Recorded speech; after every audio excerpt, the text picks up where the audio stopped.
بسم اللہ الرحمن الرحیم۔ السلام علیکم بہن بھائیو، بیٹے بیٹیوں، ویلکم ٹو مائی چینل۔ آج کی ویڈیو کا عنوان ہے کہ چھوٹا کاروبار کرنے سے نہ گھبرائیں۔ کچھ لوگ کام کرنا چاہتے ہیں مگر ان کو کام ملتا نہیں ہے۔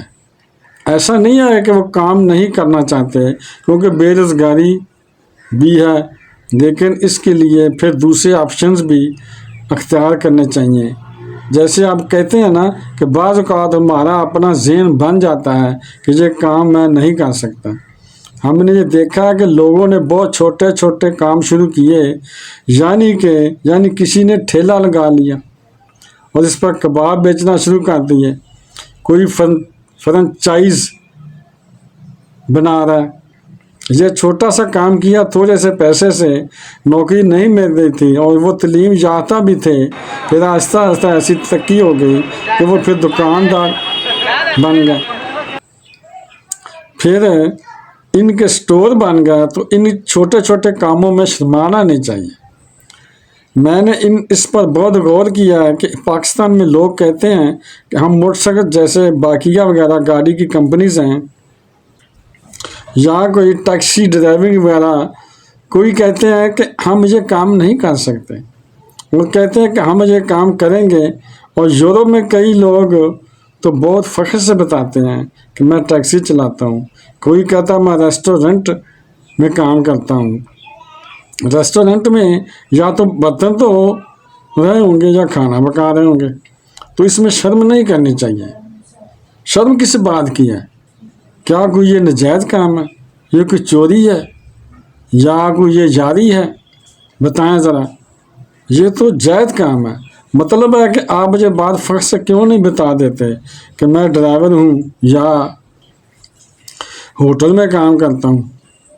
جو یورپ میں، آسٹریلیا میں ٹیکسی چلا رہا ہے، وہ ادھر آئیں تو ان کا بڑا استقبال ہوتا ہے کہ امریکہ سے آیا ہے، یورپ سے آیا ہے کما کر۔ اور یہاں اگر بندہ کوئی ٹیکسی ڈرائیور ہو تو اس کو پتہ نہیں کہ کہاں سے کسی نے دیکھ لیا۔ پہلے تو یہ شرم اتارنی ہوگی۔ روایتوں میں آتا ہے کہ جو حلال کمانے کے لیے ذلت کی جگہ پر کھڑا ہو تو اس کے گناہ ایسے گرتے ہیں کہ جیسے موسم خزاں میں درختوں کے پتے گرتے ہیں۔ اللہ اکبر۔ تو اب کس بات کی ذلت ہے؟ حرام تو نہیں کما رہے نا۔ وہی بات کہ مانگنے کے لیے تیار ہے مگر یہ نہیں سوچتے کہ مانگنے سے بڑی ذلت کیا ہے۔ جائیں کوئی کام کریں۔ آپ تھوڑے پیسوں سے بھی کام سٹارٹ کر سکتے ہیں۔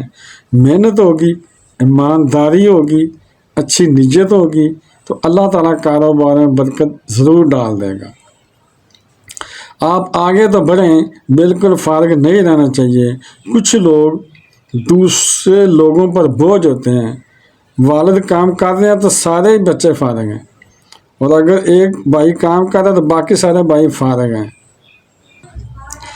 بالخصوص میں ان کی نمائندگی کرتا ہوں جو بیرون ملک میں ہیں، کیونکہ وہاں مشکل بہت ہے۔ اگر ایک بھائی باہر چلا گیا ہے تو باقی بھائیوں نے کام نہیں کرنا ہے۔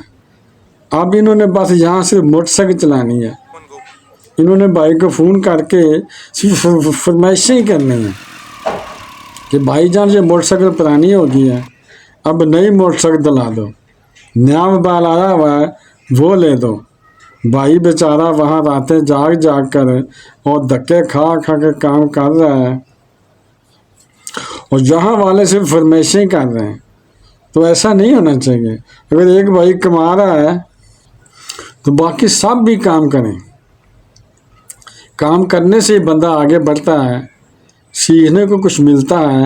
بلکہ ہمارے جہاں تک کاروباری لوگوں کو ہم نے دیکھا ہے کہ بڑے کاروباری لوگ اپنے بچے کو کسی اور جاب پر لگاتے ہیں۔ اس کی وجہ یہ ہے کہ آپ جب جاب کرتے ہیں تو آپ کی زندگی میں ایک روٹین آتی ہے، آپ کی زندگی میں ایک ذمہ داری آتی ہے، آپ کسی کو جواب دہ بننے والے ہوتے ہیں۔ کوئی بچپن سے بڑا ہو کر سیٹ بن جائے، ایسا نہیں ہے۔ اس کو پتہ ہی نہیں کہ جاب کیا چیز ہے، ملازمین کو لے کر چلنا کیسے ہے، ملازمین کے مسائل کیا ہیں۔ بڑی بڑی فیکٹریوں کے مالک جو ہیں وہ اپنے بیٹے کو اپنی فیکٹری میں بھی نہیں رکھیں گے،